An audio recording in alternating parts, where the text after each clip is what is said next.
Hello guys, nandito na naman ako. Siyempre, good morning muna dyan. Good evening rito. Ito, pag-usapan natin ha. Makinig kayo, mga didilis na mga hinayupa kayo. Eto ha, sa mga didilis dyan na mga puro fake news ang alam. Sa mga didilis dyan na mga uto-uto at madaling magpapaniwala sa mga istorya ng mga fake news vloggers, ng mga didilis at mga may sayad. Eto, pakinggan ninyo ha, pakinggan ninyong mabuti. Sinopla kayo ng excuse me, 1PH? Busog ako Grabe ako na busog. Anyway, sinopla kayo ng 1PH at ito ay kahiya-hiya sa inyong mga hinayupa kayo. At pakinggan ninyo, bago pa natin ito, komentohan. Let's go. At saka kanina, meron ding bagong video message na ipinalabas si Pangulong Bongbong Marcos para i-discuss yung mga bagong ang polisiya patungkol po dito sa napag-usapan nila sa uplift. So makikita rin naman natin na meron ding mga fresh videos. Kanina nakakatawa na ultimo yung event sa Bataan. Kino-question kung totoong nangyari. Naku, naroroon po ang crew, ang cameraman ko, naroroon sa Mount Samat sa Bataan na taunan din pong ginagawa bilang paggunita po ng araw ng kagitingan. At talagang naroroon siya. Nandun siya. Sabihin ko na rin po namin to ha. Alam ko, kilala ko yung mga beat reporters na nandoon. Andun sila. Hindi naman sila na malikmat ha. Nakita nila talaga. Si Julie Baizabang No, nandoon. Julie sa, iba. somewhere. So, ano siya, nakita yan ng mga beat reporters, kilala ko pa matagal na sa industriya. Okay, at saka nag-live report sila. At saka yan po ay Okay. open for coverage. Yes. So, ibig sabihin, yun pong mahigit 50 na reporters ng Malacanang Press Corps invited to cover that. Well, hindi naman sila lahat nagpunta, pero marami ang nagpunta at naka-witness doon sa presence ng Pangulo dyan. Okay. At, pagdududahan nyo, pati mga veterano natin. Okay, alam ko rin kung sino yung kumuha ng drone shot kanina. I know that person. Personally, yung nag-drone shot kanina, Si, kaya ano ba yun? si Si Ken, okay. iba pa. Oo. Tapos yung in-house nila, ng Yes, mga cameraman, yes. kilala ko din. Alam ko na sila maagang nagsialis dito sa Metro Manila para pumunta Alas dyan. 4 ng madaling araw ang pull out Oo. niya.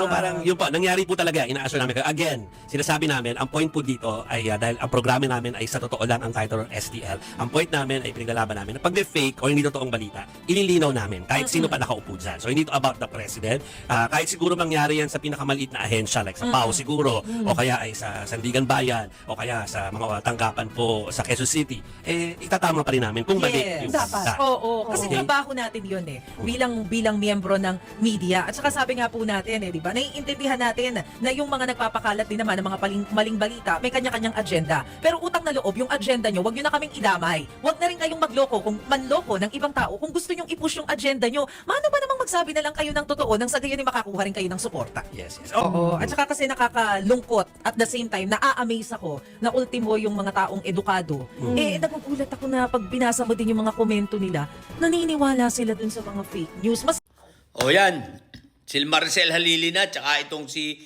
pangalan nito, itong mga taga Channel 5 na nagsabi, di ba? Yung copy fake news ninyo na sinasabi nyo na si PBBM ay wala nung araw ng kagitingan at yung pinapakita mga videos, no? Nung araw ng kagitingan ay nung nakaraan pa. Ayan, mismo si Maricel Halili, nandun siya, mga hinayupa kayo. Hindi ba kayo nahihiya sa kakapalan ng mukha nyo?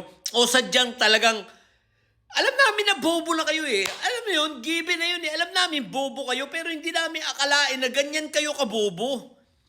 Hindi namin akalain na talagang ganyan pa pala kayo kauto-uto.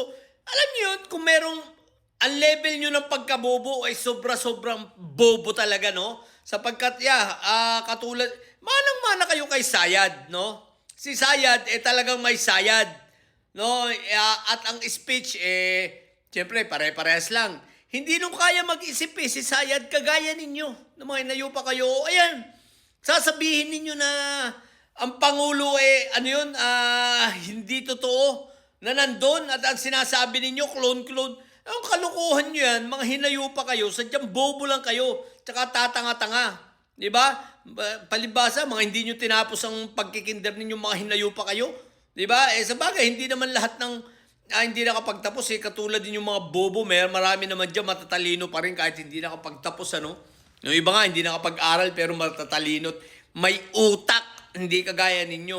O ayan, sinopla kayo ng Channel 5. Sabihin nyo na naman, fake news. Anyway, pati nga yung TV5 nagre-reklamo na dahil sinasabi ninyo fake news na kitang-kita nyo naman na pati mga ginagawa nila pag live sinasabi nyo pa rin na fake news. O ayan, di ba? Sinoplak na naman kayo.